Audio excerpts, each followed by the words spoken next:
Hello friends, welcome to my channel spiritual awakening. मैं आपकी friend फिर से हाजिर हूँ आपके लिए मोस्ट इंपॉर्टेंट क्वेश्चन आंसर्स को लेकर के। डियर्स, मेरे पास में मेल्स के थ्रू बड़े सारे क्वेश्चंस आए हैं और कुछ तो कमेंट सेक्शन बॉक्स में भी कुछ क्वेश्चन है।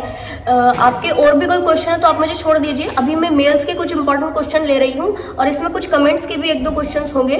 तो अगर आपकी भी कुछ तो क्वेरी हो तो आप कमेंट सेक्शन बॉक्स में लिख सकते हो। मैं टाइमली ऐसे रिकॉर्डिंग किया करूँगी क्वेश्चन आंसर्स के लिए ओनली, ठीक है। तो फर्स्ट क्वेश्चन है, इंट्यूशन को कैसे जाने। ओके डियर, बड़ा अच्छा क्वेश्चन है ये समझ लेना कि इंट्यूशंस हो रही है, बट ये समझ लेना कि उसको हम कैसे डिकोड करें, कैसे पकड़ना है इंट्यूशन को, ये थोड़ा सा समझना इंपॉर्टेंट है। तो क्या करना है आपको इसके लिए, देखिए जब आपका माइंड बिल्कुल थॉटलेस है, ठीक है, बिल्कुल माइंड थॉटलेस है, यहाँ पर एक सिंगल थॉट भी आपके माइंड में नहीं आता, तो मानकर चलिए कि इस टाइम पर आपके माइंड में जो कुछ चीजें आ रही हैं वो सारी इंट्यूशन बेस्ड है, सारे डाउनलोड्स हैं और इंट्यूशन है, ठीक है। अब बात करते हैं कि ठीक है, आपके माइंड में प्रेजेंट मोमेंट की कुछ कुछ चीजें चलती हैं और कुछ कुछ चीजें नहीं चलती, पास्ट की टोटल नहीं चलती, पास्ट के बारे में आप नहीं सोचते। इतना हीलिंग वर्क करके आप आगे बढ़ चुके हो कि पास्ट आपका टोटल आपने 0 कर दिया है, फ्यूचर की आपको टेंशन नहीं है और प्रेजेंट की कुछ 2-4 चीजें जो दिन में घटित हुई हैं वो आपको याद रहती हैं, ठीक है। तो इस वक्त व्यक्ति को ज्यादातर इंट्यूशन ड्रीम्स में होती है, ठीक है, विजन्स में होती है, यानी मेडिटेशन के वक्त, और ड्रीम्स में होती है।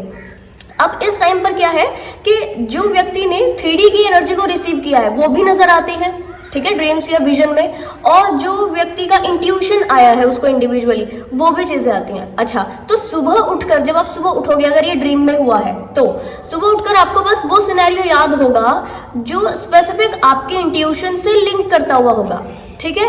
और 3D में जो आपने एक दिन पहले दिन बिताया, उस दिन में जो 2-4 चीजें आपके माइंड में रही, उससे रिलेटेड अगर थोड़ा सा कुछ दिखाए तो वो आपको पता लग जाता है कि ये तो कल बात हो रही थी इस बारे में, इसलिए मेरे ड्रीम में इस तरह की चीजें हुई हैं, ठीक है। विजन में अगर आया है तो ये टोटल इंट्यूशन होता है, ठीक। तो ऐसे आप जान सकते हो कि ये हमारे इंट्यूशन के वर्ड्स हैं, इंट्यूशन की कुछ इमेजेस हैं, कुछ भी जो भी आपको आया हो, ठीक है, और ये आपकी 3D बेस्ड चीजें हैं, ठीक है। तो आई होप मैं आपको अच्छे से क्लियर कर पाई हूँ। नेक्स्ट, अवेकनिंग का टाइम कब तक होता है? अच्छा क्वेश्चन है, ये भी बहुत अच्छा क्वेश्चन है। अवेकनिंग का टाइम डियर देखो, वैसे तो ये कुछ 1.5 से 2 साल हाईली अवेकनिंग की बड़ी चीजें रहती हैं। इस 1 से 1.5 साल में बहुत सारी इंपॉर्टेंट चीजें अवेकनिंग की होती हैं, ठीक है।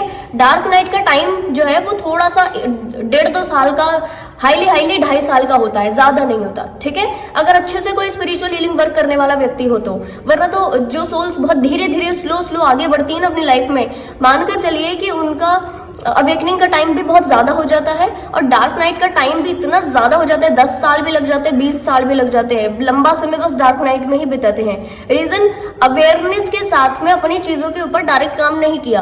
अब ये इस बात को समझिए कि अगर कोई व्यक्ति एग्जाम में बैठा है, ठीक है, और वो बार बार एग्जाम नहीं देगा, उसको चाहे कितना भी आता है, पर अगर वो लिखेगा नहीं, एक्शन में नहीं आएगा, तो बाकायदा उसकी मार्कशीट में 0 नंबर आएंगे। 0 नंबर आने का मतलब क्या है कि फिर से उसको वही साल पढ़ना है, ठीक है, फिर से 0 लाया, फिर से वही साल पढ़ना है। तो दैट मीन्स उसको आगे नहीं बढ़ाया जाएगा तब तक जब तक वो एक स्टेज को पार नहीं कर लेता। सिमिलर लाइक दैट आपकी अवेकनिंग की जो भी स्टेजेस हैं वो कंटिन्यूस 1 से 1.5 साल 2 साल में पूरी होनी चाहिए। जो सोल्स अच्छा इनर वर्क करती हैं और फिर भी 2 साल हो गए फिर भी इनर वर्क करते हुए, और कहना चाहिए इनकी अवेकनिंग की जो स्टेजेस है वो पार नहीं हुई है, ये डिवाइन के टच में पूरी तरह नहीं आए हैं, तो मानकर चलिए डियर कि आपके हीलिंग करने का तरीका कुछ ऐसा हो रहा है जिसमें कुछ मिस हो रहा है। तो पहले तो किसी भी व्यक्ति से, ऐसा व्यक्ति जो कि आपकी एनर्जी से हाई एनर्जी वाला व्यक्ति हो, ठीक है, उससे पहले ये चेक करा लीजिए कि आप जो इनर वर्क कर रहे हो वो सफिशिएंट है या नहीं है, ठीक है। या फिर कहना चाहिए कि आपको जो इस टाइम पर इंट्यूशन आ रही है उसको आप आगे बढ़ाएं, और इस टाइम पर सबसे अच्छा होता है कि आप 3D की चीजों में ज्यादा उलझे ना, ठीक है, पीसफुली अपना इनर वर्क को करते रहें। ओके, नेक्स्ट, ओके, ये बड़ा अलग सा क्वेश्चन है। कोई मेरे सोल ट्राइब के मेंबर हैं रोहित जी, ये पूछते हैं कि 2 लोग अगर एक साथ नदी में डूब रहे हो और जिसमें से एक आप आप इन दोनों में से किसको बचाओगे, जबकि एक आपको लव करते हो और एक से आप लव करते हो। ये बड़ा अजीब सा क्वेश्चन है। खैर, जब किसी जान के ऊपर बात आ रही हो तो हम ये नहीं कहेंगे कि हम इन्हीं को बचाएंगे या उन्हीं को। जब जान के ऊपर बात आ रही होती है तो व्यक्ति को दोनों को बचाना चाहिए, मेरा मानना ये है। और ऐसा है कि अगर ये ना फंसाने वाले क्वेश्चन है, एक्चुअल में ये फंसाने वाले क्वेश्चन होते हैं ऐसे ठीक है।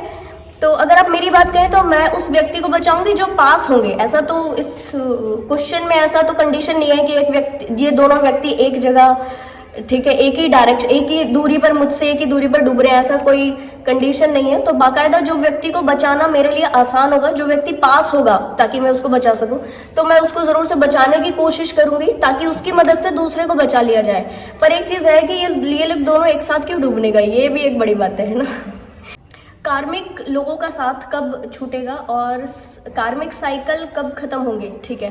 ओके जी डियर, देखो पहले इस बात को समझो कि कार्मिक पैटर्न्स और कार्मिक साइकिल्स, कार्मिक लोग दोनों की ही एनर्जी हमारी लाइफ में होना बहुत जरूरी है। जितना अपनी लाइफ में अच्छे लोगों का होना जरूरी है, उतना ही बुरे लोगों का होना भी जरूरी है। इस बात को माइंड में रख लीजिए। रीजन, अच्छे लोग हमें इंस्पायर करते हैं कि हम आगे बढ़ सके, लगातार आगे बढ़ते रहें, ठीक है। और बुरे लोग हमें पिंच करके ना हमारी इंटरनल मोटिवेशन को, इंटरनल स्ट्रेंथ को जगा रहे होते ताकि हम उस काम को आगे बढ़ाने में ज्यादा मेहनत करें। पिंचिंग भी जरूरी होती है। जैसे बोलते हैं व्यक्ति के लिए अच्छे गुणों की जरूरत है, अच्छी चीजों की जरूरत है, बुरी चीजों की उसको जरूरत है। तो इस बात को समझिए कि एक लेवल के कार्मिक साइकिल में अगर आप फंसे हो, कार्मिक पैटर्न्स में अगर आप फंसे हो, दैट मीन्स आपका कुछ स्पिरिचुअल हीलिंग वर्क अच्छे से नहीं हो रहा। और दूसरी बात यह है कि आपको यहाँ पर हीलिंग इसलिए भी करनी जरूरी है ताकि आप यहाँ से कुछ सीख सको।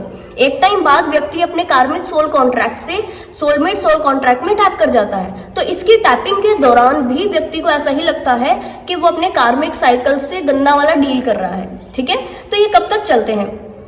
आपका इंटेंशंस क्या है जब आप इनर वर्क कर रहे हो, वो यहाँ पर इंपॉर्टेंट रोल प्ले करता है। कई सोल्स अच्छा इनर वर्क करती हैं, बट इंटेंशन क्या रखती हैं? 3D की इंटेंशन रखती है, मुझे घर मिल जाए, मुझे पैसा अच्छा मिल जाए, मेरा जॉब लग जाए, मेरा प्रमोशन हो जाए एंड ऑल। इस तरीके के इंटेंशन इनर वर्क के दौरान रखते हुए भी व्यक्ति को अपने अकॉर्डिंगली रिजल्ट नहीं मिलते, क्योंकि यहाँ पर क्रेविंग्स इन्वॉल्व है, ठीक है जी। ओके डियर, कार्मिक पैटर्न्स हमेशा कुछ टाइम बाद व्यक्ति की लाइफ में आते हैं। कार्मिक साइकिल्स, या कहना चाहिए कि कार्मिक लोग कुछ टाइम बाद लाइफ में आते हैं, ठीक है। ये खुद नहीं जाते हैं अपनी लाइफ से, आपको मैं क्लियर कर दूं, खुद नहीं जाएंगे, आपको इनको जाने के लिए एफर्ट लगाना पड़ेगा, ठीक है, एफर्ट लगाना पड़ेगा। ये कुछ ऐसे है कि अगर आप कहीं पे जा रहे हो और बीच में कोई तो खड्डा आ गया, आप उसमें गिर गए, अब आपको डिवाइन हेल्प चाहिए, यहाँ पर आपको किसी दूसरे व्यक्ति की हेल्प चाहिए, है ना, कि वो खींच कर निकाल दे। दूसरा व्यक्ति आपको हेल्प के लिए अवेलेबल यहाँ पर मिल जाता है, बट इसके लिए स्ट्रेंथ, इसके लिए पावर, इसके लिए एनर्जी आपकी अंदर से खुद से आती है कि यस मुझे इस गड्ढे से निकलना है, ठीक है। और फिर जब आपकी पावर उस व्यक्ति की हेल्प के साथ कनेक्ट करती है तो आप उससे निकल जाते हो, ठीक है। तो यहाँ पर आपकी जो इंटरनल पावर है, इंटरनल स्ट्रेंथ है, वो काम करती है कार्मिक एनर्जीज को बाहर निकालने में। और यस, यहाँ पर जो दूसरे व्यक्ति की हेल्प है, दूसरे व्यक्ति की हेल्प आपको 3D से नहीं मिलती कार्मिक पैटर्न्स को हील करने के लिए, यहाँ पर आपको डिवाइन हेल्प मिलती है, ठीक है।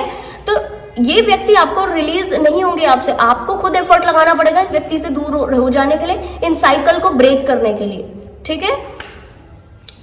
Okay next, angel number 212। Dear, angel numbers के लिए मेरा अलग तो चैनल है, तो इसको आप सब्सक्राइब जरूर से कीजिए। और यस, मैं आपको क्लियर कर दूं कि एंजल नंबर्स की सारी सीरीज वहां पर आपको मिल जाएंगी डिटेल में। 212 आप पूछ रहे हैं, तो ये चेंज का होता है, ये वाला जो एंजल नंबर होता है चेंज का एंजल नंबर होता है। यहाँ पर आपको एंजल्स बोल रहे थे आपकी लाइफ में बहुत सारे चेंजेस आ रहे हैं, इसको आप रिसीव कीजिए, एक्सेप्ट कीजिए और बहुत डिवाइनली गाइडेड वे से आगे बढ़िए। यहाँ पर आपको डिवाइन जो कह रहे होते हैं उसमें थोड़ी रिजिडिटी आती है आपके, ठीक है। इस रिजिडिटी को हील करने का मैसेज है आपको कि इस रिजिडिटी को जितना आप हील करोगे उतना ही आप इन चेंजेस को पूरी तरह से एक्सेप्ट कर पाओगे और आगे बढ़ोगे, ठीक है जी। ओके नेक्स्ट इंपॉर्टेंट क्वेश्चन है ये, जाप जब आप करते हो, जाप करते हुए जो लोग कहते हैं कि ये कुछ नहीं होता और गलत बोलते हैं, क्या उनको भी कर्मा लगता है? ओके हाँ, उनको कर्मा लगता है।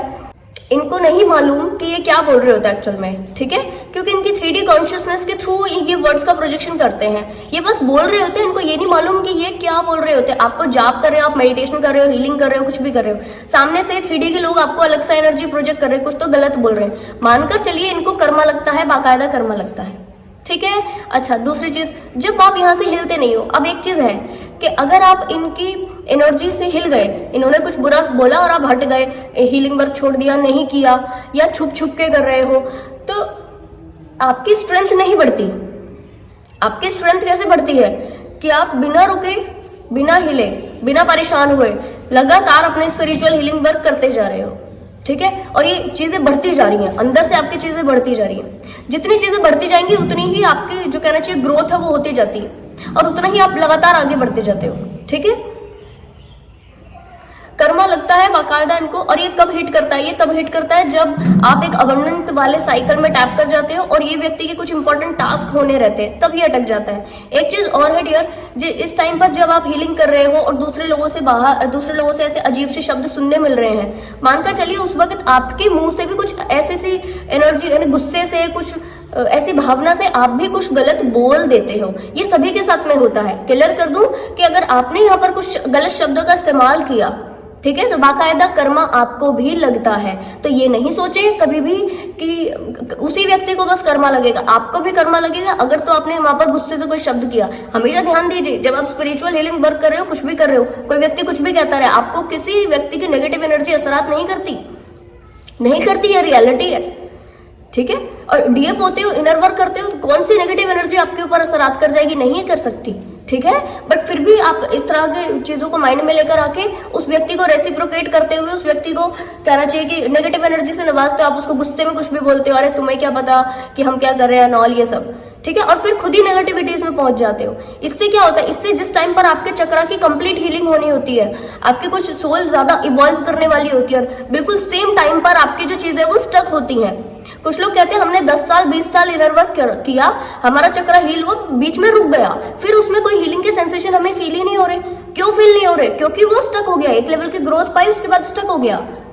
क्यों, किस वजह से स्टक हुआ है? क्योंकि उसने अपने स्टार्टिंग के दौर में क्या किया कि जब उसकी हीलिंग चालू हुई थी तो उस टाइम पर उसने अपने आसपास वाले व्यक्तियों को बुरा बोला। तो इस टाइम पर जो व्यक्ति आपको बुरा बोलते हैं, गलत बोलते हैं, उनको भी कर्मा लगता है।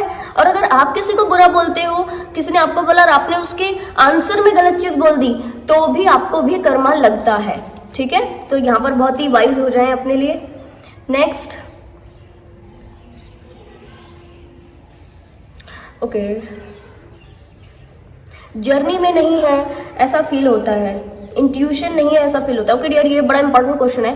देखो, अगर आप जर्नी में हो, किसी भी जर्नी में हो, स्पिरिचुअल जर्नी में हो, ट्विन फ्लेम जर्नी में हो, या मेंटल जर्नी, फिजिकल जर्नी, किसी भी जर्नी में अगर आप हो और आपको बीच बीच में ना ट्रस्ट होता है, ट्रस्ट इशू इसलिए ट्रिगर करता है, मानकर चलिए आप 4 कदम पीछे चले जाओगे, 2 कदम आगे बढ़े, हीलिंग वर्क किया, स्पिरिचुअल टास्क किया, 2 कदम आगे बढ़े, और फिर क्या हुआ, 1 मिनट में डाउट किया, तो 1 मिनट का जो एनर्जी यूनिवर्स में गया है 4 कदम पीछे खींच देगा, मैं क्लियर कर देती हूँ, ठीक है जी। तो किसी भी चीज के ऊपर जर्नी में अगर आप हो, तो कुछ चीजों के ऊपर, अपने स्पिरिचुअल हीलिंग वर्क के ऊपर, डिवाइन गाइडेंस के ऊपर, अपने इंट्यूशन के ऊपर, और आप डीएफ हो या डीएम हो या स्पिरिचुअल कोई सोल हो, इस चीज के ऊपर जिंदगी में कभी ट्रस्ट नहीं करना यार। इसको गांठ बांध लो कहीं पे लिखकर, मैं क्लियर कर दूं आपको। अगर आपने एक बार भी डाउट किया तो बाकायदा आप 4 कदम पीछे होते हो, और ये बड़ा नेगेटिव काम करता है। कुछ चीजें गाइडेड होती है तो मीन्स वो गाइडेड होती है, इसमें आपकी मर्जी नहीं चलेगी, आप कितना भी कोशिश कर लो कुछ नहीं होगा, ठीक है। और यस, ये गाइडेड है क्योंकि तो आपको इसमें डिवाइन का सपोर्ट मिलता है। तो कभी भी ये नहीं समझे कि आप अकेले से कुछ तो कर रहे हो, अकेले से करते जा रहे हो, सब आपको सपोर्ट नहीं है, साथ नहीं है, ये कभी नहीं सोचना है, ठीक है।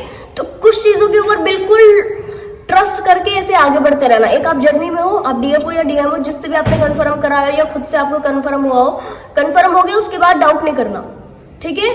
दूसरा, इंट्यूशन के ऊपर डाउट नहीं करना। तीसरा, हीलिंग वर्क के ऊपर तो बिल्कुल डाउट मत करना। और फोर्थ, जो आपकी पावर्स बढ़ती जा रही है, तो माइंड में आता है क्या आप ये भी कर सकते हो, क्या ये भी कर सकते हो, क्या मैं ये भी कर सकती हूँ, क्या मैं ये भी कर सकती हूँ, इसके ऊपर भी डाउट मत करना। क्या ये वर्ड का इस्तेमाल नहीं करना इन चीजों के लिए, ठीक है जी। तो आपकी जर्नी बहुत स्मूथ निकलेगी। इन डाउट से क्या होता है कि आप एक डाउट करते हो, 4 कदम पीछे जाते हो, तो पीछे जाने का जो एनर्जी है, गए फिर पीछे फिर पीछे, तो ये आपका स्लो करती है ग्रोथ, ठीक है। जब हमें पता है कोई चीज फिक्स हो गई, उसके बाद में बिना रुके आगे बढ़ते जाना है, ठीक है जी। तो ये कुछ क्वेश्चंस थे जो मैंने आज लिया। आपके इंपॉर्टेंट क्वेश्चन हो तो आप मुझे कमेंट सेक्शन बॉक्स में बताना, मेल्स के थ्रू जो बताते हो, दैट इज वेरी गुड। तो मैं यहाँ पर कुछ ही क्वेश्चंस के आंसर कर पाई हूँ, बाकायदा और क्वेश्चंस के भी आंसर करूंगी, ठीक है। तो आई होप ये वीडियो आपको इन्फॉर्मेटिव लगी हो, पसंद आया तो लाइक कमेंट शेयर सब्सक्राइब जरूर से कीजिएगा। मैं आपको मिलूंगी नेक्स्ट वीडियो में, तब तक के लिए बाय, टेक केयर।